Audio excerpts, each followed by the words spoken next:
Welcome to the Brett Beard Show, sponsored by James Restaurant. I'm your host, Chase Garden, and with me is Coach Beard.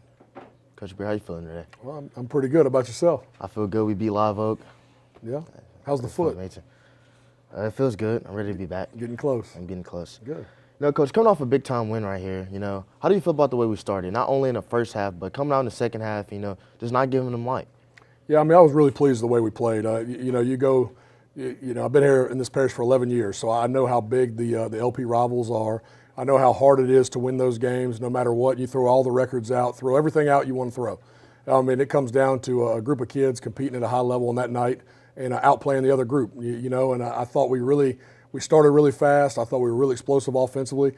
Special teams was really sound, and I thought defensively did some really good things. They put you in conflict. When you have a running quarterback like that, and they have three receivers that are really scary, they do put you in a conflict that you have to defend. And, I thought we did a really good job. We had some mismatches right there. We were able to double team some people. Cash, the big-time receiver, had a big night for him. But with those mismatches, he's going to have that. But I really thought across the board we played really well. Played for 48 minutes, which is what our goal was going into it. And, I loved their energy. I thought it was a little out of control with some of the things we saw with some of the flags and some of that situation. But, we kept our rhythm, and, we didn't buy into all that, and we just kept playing our game. Yes, sir. Let's get to some of the live action highlights of Denham Springs versus Live Oak. Jackets take the field right here, the all white, just time with the purple, the stripes on the pants. I feel like it's still getting off that classic look. Yeah, I love the all white with that classic look. I love both pair of pants we have that are white with the stripe and the plain, but it's a sleek look, and I really like the way we play in it. Yes, sir. Eagles take the field first drive right here. Quarterback throws it, and it's picked off right here by Trendon McTwire. A good start right here. Gets a nice little run. He's later brought down. Good start right here for the defense. Making them get turnovers this early in the game. I feel like that's pretty good, putting us in a good spot. Offense right here, Deshaun Goldman rolls out the pocket. He looks over. He throws it to number 6, Brandon Seals, and he makes a good run for his later brought down.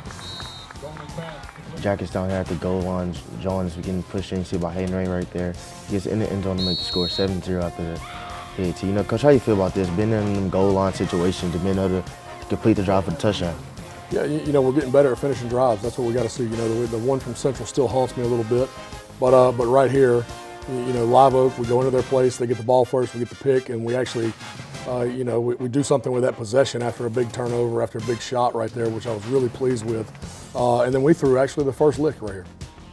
Eagles ball, quarterback throws it downfield. The ball is in the air currently. It's caught right here by number 6 and brought down right here by number 90, Jordan Goldman. The Eagles down here at the goal line, hands it off to number 2. He takes a big hit, but he ends up finding himself in the end zone. Coach, defense right here, a Live Oak touchdown. They're going to score 7-7, tied up ball game. What do you think need to happen right here for the defense to better execute? Well, it's a Livingston Parish rivalry game, and there's a lot of energy right here. They're not going to lay down for us. They're not just going to, just because we went up a score doesn't mean they're not going to come out and play hard and want to win this football game. And they answered up. They finished the drive right here, and hats off to them. They go fast, so they put us in conflict. They found the opening, and they were able to finish the drive. So, hats off to them in this situation. Offense up right here. Goldman fakes the handoff. He makes one defender miss right here, looking for someone to throws it to big Hayden Ray right here. He's still pushing his later hit out of bounds. Put the Jackets in a good spot. Goldman decides that he wants to keep it, finds room in the out, towards the outside, takes out an ankle biter, and gets a touchdown and makes the score 14-7 after the 50. Coach, talk about Goldman being able to run the ball and throw the ball. Yeah, I think you've seen this year, especially more so this year on our schedule. Quarterbacks that can run are deadly, and we've got one. So we got to continue to ramp up his run game as we get later in the year. But right here, big time player making a big time play. You get used to seeing this, and you love that he's having a ton of success. Eagles up with the ball. Quarterback doesn't look like it's intended for number 5, but it's picked off by number 7, Caden Allen. He gets a good run forward to put the Jackets in a good spot, score a touchdown. Big time play by a middle linebacker with a pick. I love to see it right here. Jackets up, hands it off to number 5, Brendan Paul. He finds open room towards the outside, and he's running it in for a touchdown right here. Makes the score 21-7. Jackets up. Brendan Paul making an awesome play, making an awesome read, and finding an awesome hold and run through right here. Coach, how do you feel about this play? Well, the biggest thing is, again, we get a turnover and offense capitalizes. Sometimes we'll have a big shot and a big play happen, and You look at EA when we had the ball on the 18 where we got the interception, we didn't do anything with it. Those are the things that get you beat. Well, in these games, we're now starting to kind of ramp that up. And 5 is a special player. We've waited on this for a couple of years now, and he's finally showing us what he is and what he's capable of. And you're going to see a lot of this going forward. I'm sure you see he's hyped. He's excited. Big time game, making a big time play. I'll be excited too. I love that Brenton Paul's playing. They go for a fake punt right here. He drops the ball. He throws it. It's almost picked off right here by number 8, but he couldn't get a hold of it. That means that Jackets offense is going to come out and possibly score. Hands it off right here to number 4, Tanner Kerner. He makes a good run. Gets away from one tackle, gets away from another, runs it up the side, straight up to the end zone. You know, coach, a young player, Tanner, young player, got a little play time and, kick a return last year. To see him get a touchdown in a big-time rival game like this, how does this make you feel? Well, I love it because I know his ties to Lowett with his mom working up there, and I know he wanted to have a big game, and I know she'd want him to have a big game.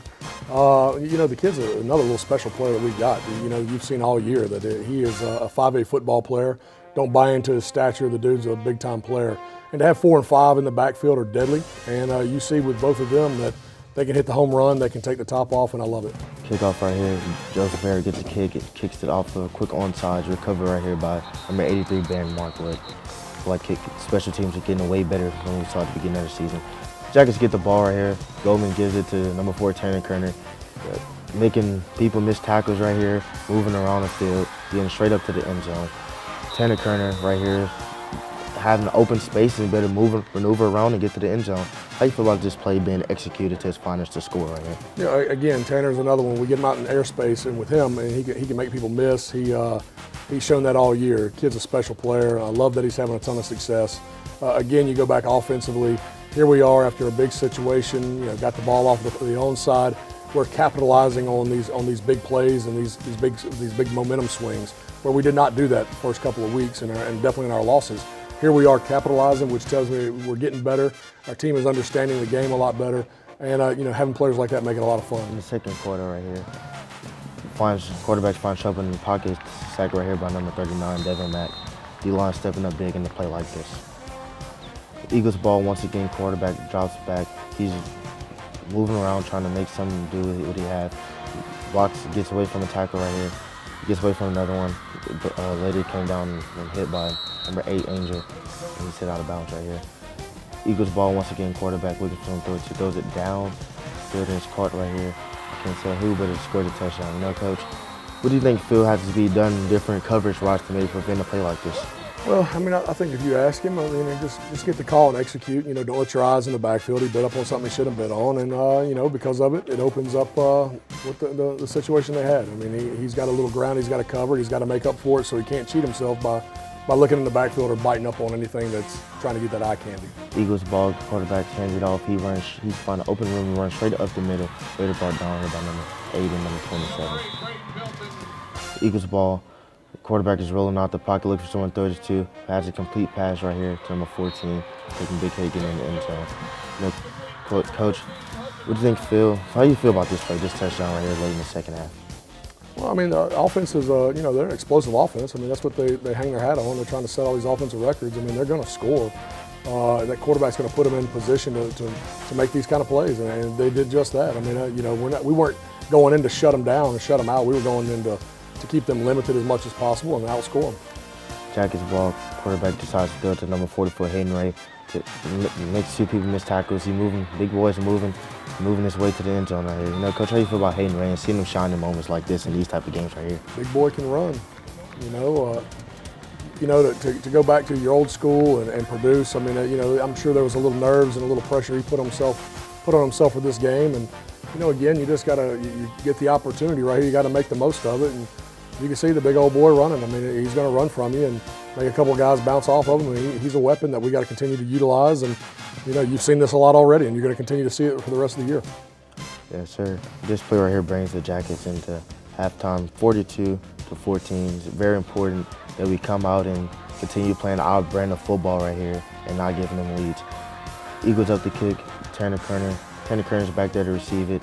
He gets even finding room with what he has. Finds a nice little open space right here. They're holding blocks up for him. runs up the side, he's later hit out of bounds right here. Putting the Jackets offense in a good spot. Hands it off to number 5, Brendan Paul. Finds an open room on the outside. Once again, he's running there trying to catch him, and he scores a touchdown. Brendan Paul scored another touchdown, big time play. Coach, how you feel this play was executed, from every level, making a reason, Well, I love seeing football players just kind of get into the rhythm. You start trusting your eyes, you're seeing it. The game is slowed down. He bounces his out right here, and he cuts it up, and then he just outruns him to the pylon, which is, a game that we've been waiting on for Brenton Paul. And the kid is special. And I love seeing him have success after all he's been through and waited his time, and now he is capitalizing. There's a little celebration right there. Eagles ball, quarterback steps back, decides you want to throw it downfield, ball's in the air, and it's caught right here by number 17 for a touchdown. Jackets offense got to come out and get a good stop right here, or not a good stop, a good score, get a good touchdown right here. That's the score. It's now 40. The score is 49-28 now. Jackets offense up, ball's in the air, it's picked off right here, ball is down immediately by number 6.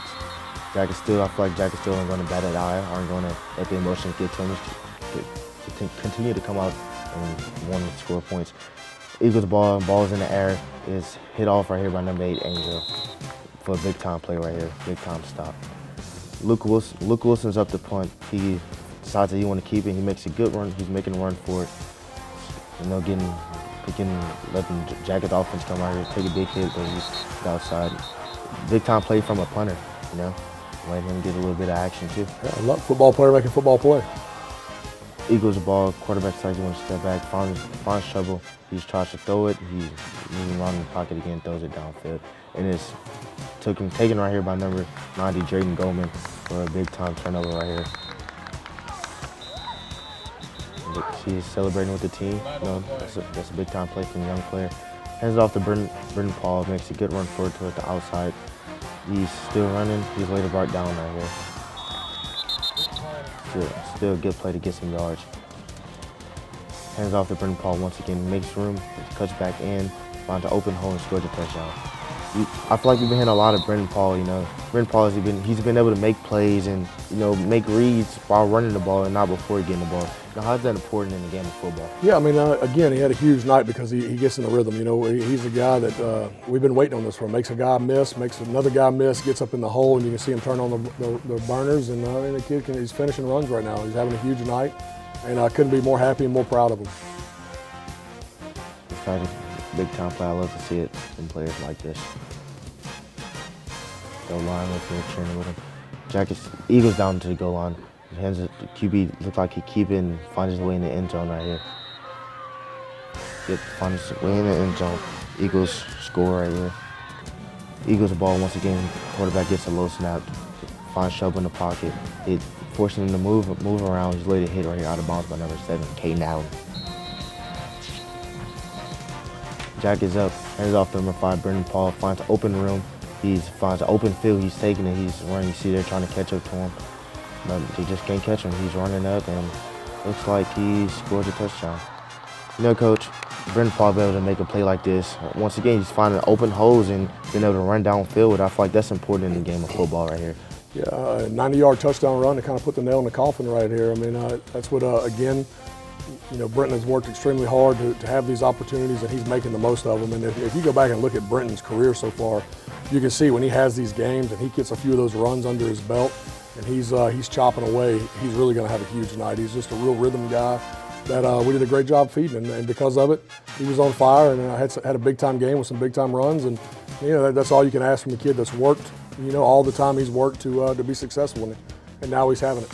Just made the score 63-34. You see him excited, cheering on the sideline, and after big-time play. Quarterback gets another low snap, finds Chubb in the pocket once again, forced to scramble around, throws it, and it's picked off right here by number 8, Angel Mora. He gets a good gain of yards, but later brought down right here. Making a big time play, a big time turnover, I feel like, expect to see a lot more from him throughout the season.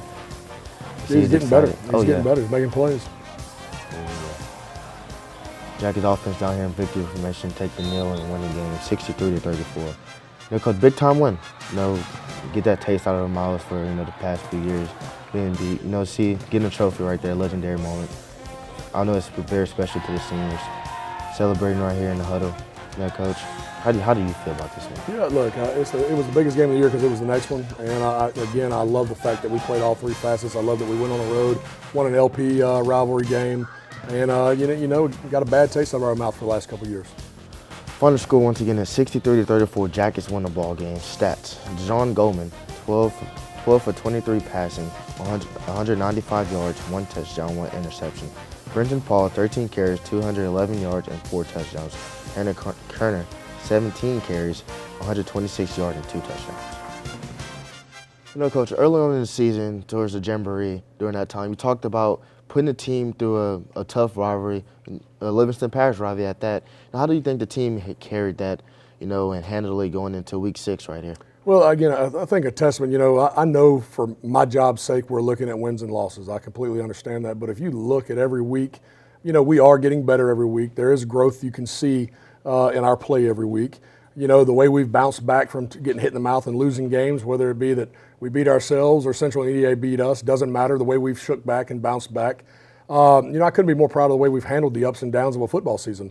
I think going into the year, it's my job to get you as ready as possible for the live bullets in the real games. And again, you go ahead and you get the taste of Zachary, a big-time program. You turn around, you jamboree with Walker, a taste of the Livingston Parish rivalry game. I can't sit here and say it doesn't not help us, because I think it does. I mean, the more comfortable you get, the quicker, the better chance we have of settling in and playing our game. And I think the more times that you're in these settings, it gets easier. And that's why a lot of teams you see get better throughout the year, because the more they're in the real bullets and the real fight, it's going to you get more used to it. You get in that game shape. Your mentality, your psyche with the game is completely different in Week 6 than it is in Week 1. And I think that's the biggest thing, is I can see growth. And that's what I love and appreciate about what you guys continue to do. We get better every day, and every week we go out to put on a show, and we're getting better. And that's what I think everything is in the rearview mirror, that we're growing off of it as we continue to go forward. Because you talk about playoffs, winning a game, in the season, middle of the season. What does this do when it comes to putting us in a good spot? Yeah, I mean, I'd like to think with our schedule, that probably has a really good shot of putting us in. Again, we got to get more comfortable in Denham Springs with just not getting in the playoffs, but getting in the playoffs to make runs. So we're still fighting those little battles that we're going to celebrate getting in the playoffs when that time comes officially. But, the biggest thing is that's got to be understood. It should be understood that, look, we're going to navigate this schedule. We're going to be in the playoffs. It's just what can we do with that dance and with that lineup going forward, or that bracket. That's what we got to get really good at handling as well. You get used to success. You talk about winning, it's got to be real. Now it is hard to do, because it's never really been done here. But somebody's got to do it. And if you continue to get better, and you continue to get comfortable in big time games, and you play every game like it's the biggest one of the year, eventually we're going to play the biggest one of the year and be ready. Sure. How important is it to come in and win this game against Dutchtown right here to put us in an even better spot at winning district champions? Yeah, one of our goals, and we talk about it, you want to be remembered as getting that number up on the board. This 2025 team wants their number under that district championship, sign. And to do that, we're in a good spot. We dropped the first one, which if you're going to drop one and can kind of dig out of a hole, it's the first one. Again, I thought we've shook back and played really well. We're 1-1 now in district. And now you got we got some big time programs coming at us, and starting with Dutchtown, who's arguably been one of the best, if not the best, in this district, other than in really year one, which I'm excited about. Dutchtown has always been a big time game and a lot of fun to be a part of. We just got to continue to get better and play our game and see if they can match it. Dutchtown's a team that can move around the field. Got a lot of athletes that are very physical. How important is it going to be to carry on what we have learned throughout the season to this week's game? Yeah, again, I think their games are very similar to ours. They've got some dudes, they got some size, they like to play physical, which I love and appreciate. I love these kind of games.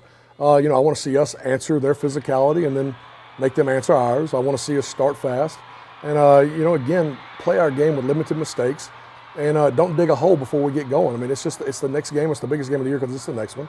We've already been there, done that. Let's just continue to get more comfortable. And again, it's a faceless opponent in a little bit different color, and it really doesn't matter who we're playing if we take care of ourselves. Coach, it's been 3 weeks right here for the Jackets on the road. Coming in home, homecoming game. A lot of people are going to be there, alumni, people who played here before or been here before, coming out to watch us play. How do you think that's going to play a part in the way the team play Friday night? Yeah, I mean, I think it's going to be an awesome atmosphere. I think it's going to be a big-time atmosphere, and it should be. For you guys to be 4-2, I think a lot of people are going to come out and watch you in person. Y'all have done this. People are excited to watch good football play, and I think we've proven we can do that. One thing we really haven't talked a whole lot about that has been on my list to talk about is the fact that, I thought we handled this road stretch quite well. It started a little rocky with a tough loss and a little extracurricular crap right there that was not our fault.